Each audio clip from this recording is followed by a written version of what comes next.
రమ్మని పిలిపించండి. జయేష్లో ఉన్నప్పుడు phone silent మోడ్లో పెట్టి పంపించుకో.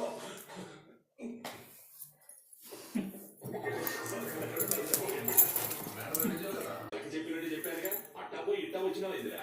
అంతా నువ్వు చెప్పినట్టు చేసినాను, కరెక్ట్ గా సెట్ అయిపోతుందనగా శోభలో వచ్చినట్టు వచ్చిన